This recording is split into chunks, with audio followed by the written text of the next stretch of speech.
Hello and welcome to the book show on Diversity TV. I'm Ava Colopy, a writer of fiction, nonfiction, and poetry. My Facebook and website are Ava Colopy Books. And today I'm here in El Dorado, Arkansas. Yes, you heard that right. They say it differently here. They do everything a little differently in Arkansas. We are near the Louisiana border here, so there is some wonderful diversity and delicious fried catfish and gumbo, among other things.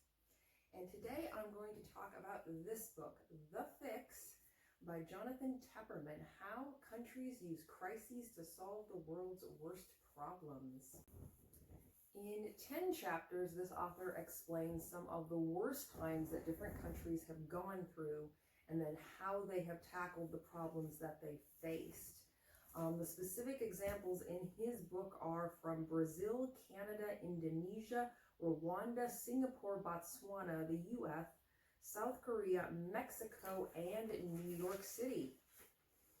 Now, he goes through and explains how key visionary people put aside pettiness and self-interest in order to do what was best for their country, for the people, as elected officials should. So I'm going to pull an excerpt from the first chapter because there are two reasons why it is near and dear to my heart. One, it is about Brazil, and I have had many Brazilian English language students over the years, as well as in two different workplaces, two Black Brazilian bosses who were very good bosses. They led with heart, first and foremost, and they would really show how much they cared about what they were doing. So I still try to keep up with my students on Facebook and LinkedIn. These are students that were in their 20s or older, so it's okay to be on social media with them. And I remember very fondly helping them when they would get to Ireland, first to learn English, and then later when they were getting better with their English, to help them with little mistakes in their CVs, their resumes, and their LinkedIn profiles, and really helping them through the stress of integrating into this new country. Temporarily, or for some of them permanently. And two, it is about endemic poverty and the reasons why the cycle of poverty cannot and will not be broken without intervention and help from the government. Now, I don't mean in individual cases. Individual people may get out of poverty, but for a massive amount of people, it's not going to happen without intervention. To break the cycle of poverty, you need help from the government. You need for the government to put aside its self-interest for a moment and do the real job of elected officials, which is to serve the people that elected them and put them in power. But at the same time, this plan, which was put in place at the time by President Luiz Inácio Lula da Silva, had accountability. So it wasn't just free money. Poor families couldn't just get the money. They had to do specific things like feed their kids better food and make sure that they went to school. So it wouldn't just teach them to do whatever they wanted and get free money. This model is called Bolsa Familisa, and it actually cost the government long term not that much, but it greatly helped the entire country of Brazil. So without further ado, I'll read this excerpt from the book. Bolsa Familisa incorporated several innovations that would prove critical to the program's eventual success, both as policy and as politics. First, rather than provide the poor with goods or services, as most development programs did at the time, Bolsa Familisa would attempt something much more audacious: simply hand out money instead. Brazil had actually started experimenting with this approach a few years earlier. In 1995, two cities, Campinas and Brasilia, had launched small cash giveaway programs on a trial basis. These had proved so effective at ameliorating poverty that they were soon copied by more than 100 other local governments. And President Cardoso had begun testing a similar scheme on the national level in 2001, though the payments were tiny and the execution was flawed. Still, the results were promising enough that Lula, acting on Graziano's advice, decided to roll all these various programs into a single new streamlined national initiative and to expand it to a scale far larger than even most experts had imagined possible. And I'll pause for a second and apologize if I get anyone's name wrong or any of the Brazilian Portuguese words wrong. I try. Despite the success of the Campinas and Brasilia experiments, Bolsa Familia was extremely controversial when Lula first launched it in October 2003. At the time, most experts and international organizations still considered the idea of simply handing money straight to the poor to be dangerously wrong-headed. It just felt wrong on an intuitive level. It also flew in the face of decades of social science research on what the World Bank had long considered best practice. Experts did not accept the idea, Lula recalled. They preferred to give the poor dietary staples or to do things for them. As Lina Levinas, a welfare economist at the Federal University of Rio de Janeiro, told me, that was because the prevailing wisdom then held that the poor didn't know how to allocate resources correctly. Translation: it was assumed that they just blow the money on booze, cigarettes, or shiny baubles. Policymakers, not the people, knew best, so they should be the ones making the decisions. And as someone coming from a working class background, I can't help but notice that that is generally what people think of the working class, that you can't be trusted with things, that you're not smart enough, that you're not capable enough.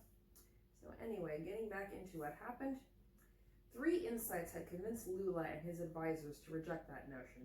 First, Brazil's own experience had shown that large-scale attempts to alleviate poverty by distributing goods, like a massive food program Cardoso launched in the late 1990s, tended to flop in embarrassing and expensive fashion. Providing the poor with physical stuff is extremely complicated, costly, and inefficient. It also requires a large bureaucracy, which creates endless opportunities for corruption, which the book says is a perennial problem in Brazil. I would argue that it is a problem in most countries, not just Brazil.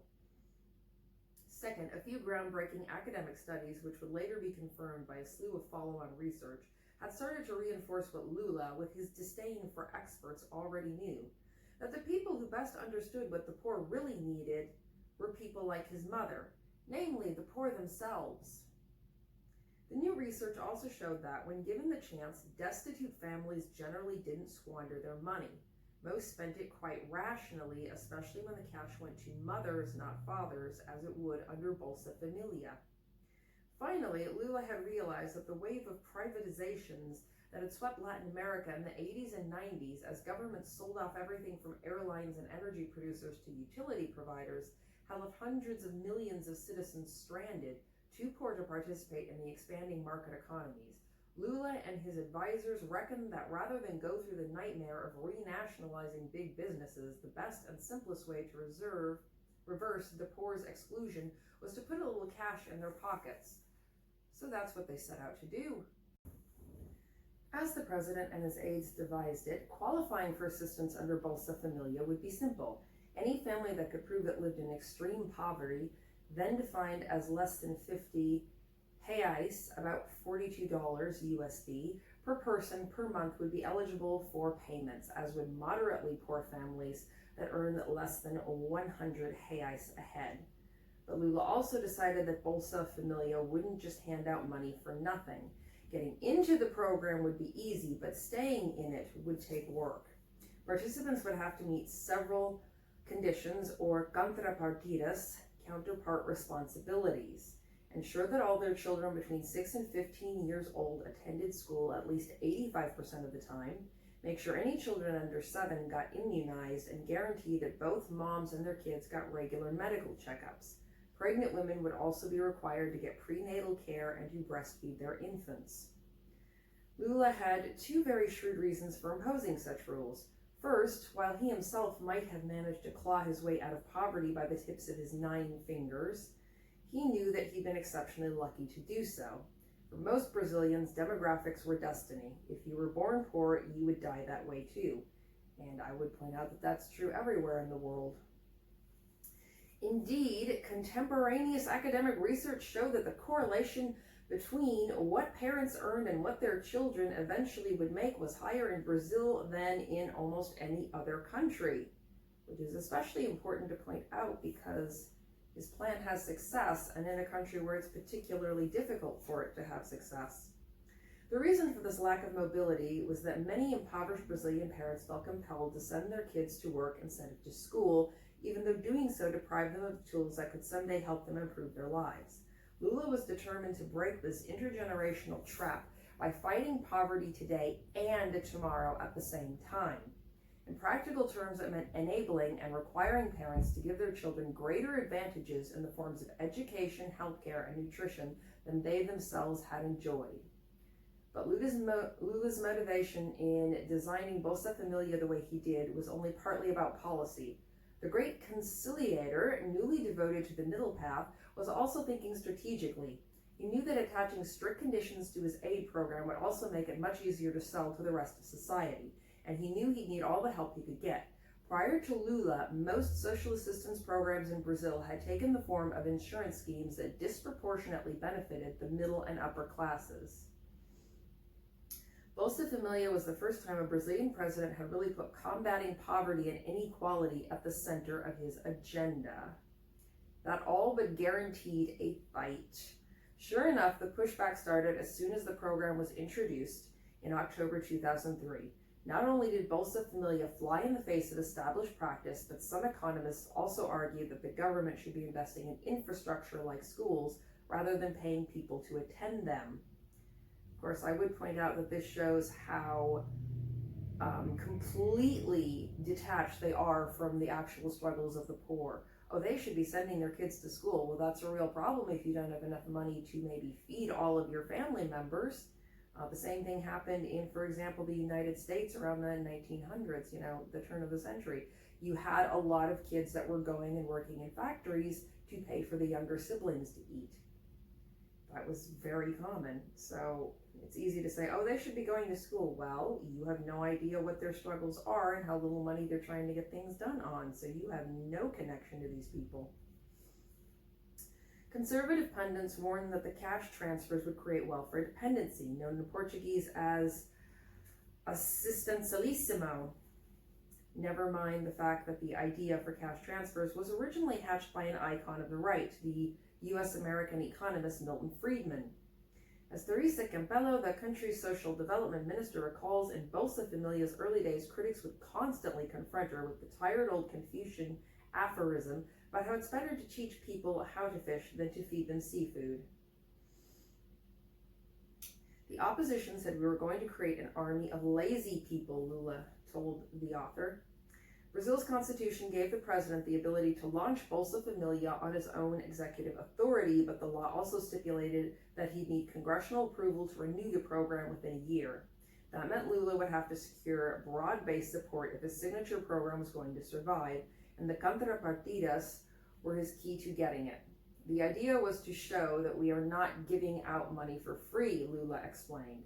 We had to build trust even among those who were skeptical about this kind of a program.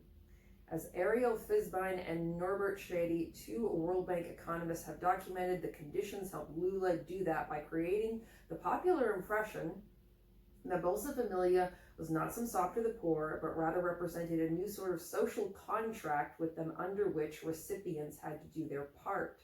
Making beneficiaries show clear evidence of commitment to the positive behaviors required by the program made those beneficiaries seem more deserving, giving the public the sense that they had earned the cash. Of course, simply announcing formal conditions wasn't enough. There also had to be consequences for non-compliance. To that end, Bolsa Familia's architects designed a system of graduated penalties for those who failed to do their part. Rule breakers would get a warning. If they still didn't comply, their benefits would be suspended, and if the trouble continued, they'd eventually get bounced out of the program altogether. While such sanctions look good on paper, Lula soon discovered that getting the public to take them seriously would require still stronger medicine, hard proof that the rules were actually being enforced. In 2004, Lula's administration became so preoccupied with expanding the program's reach, the number of recipients would go from 3.8 million families, or almost 16 million individuals in late 2003, to nearly triple that in 2006. It stopped paying much attention to whether or not those new recipients were holding up their end of the bargain.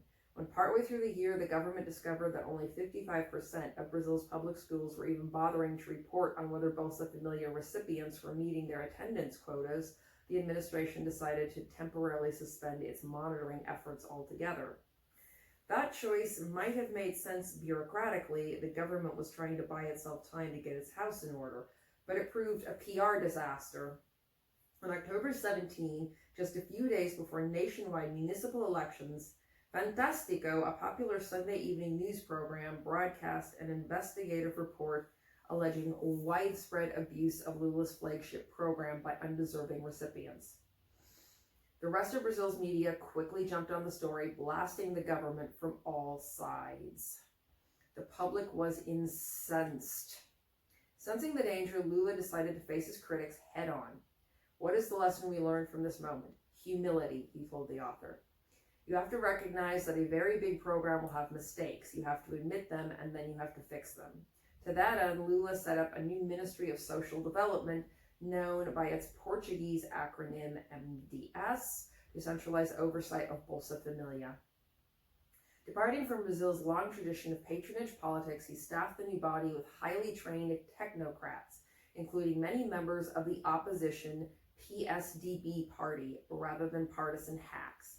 And in January 2005, he personally presided over the public launch of a sweeping new multi-agency strategy for improving Bolsa Familisa's implementation.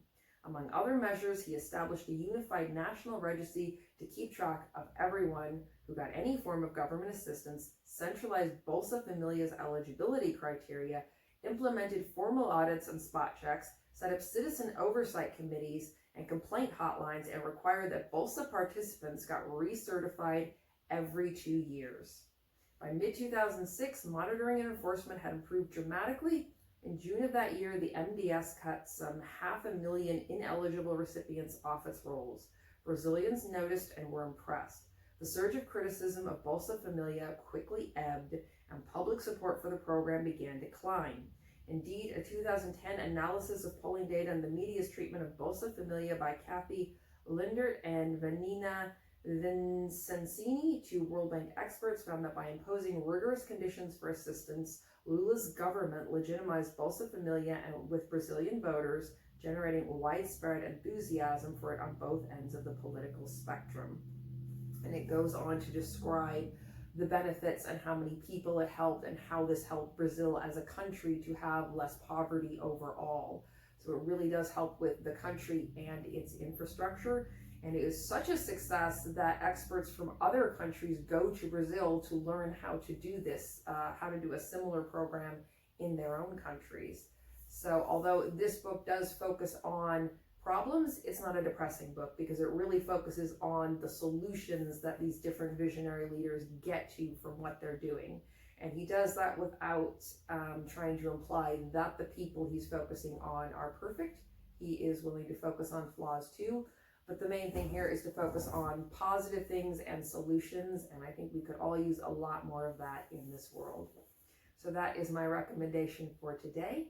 Thank you for watching the book show on Diversity TV, and we will see you next time.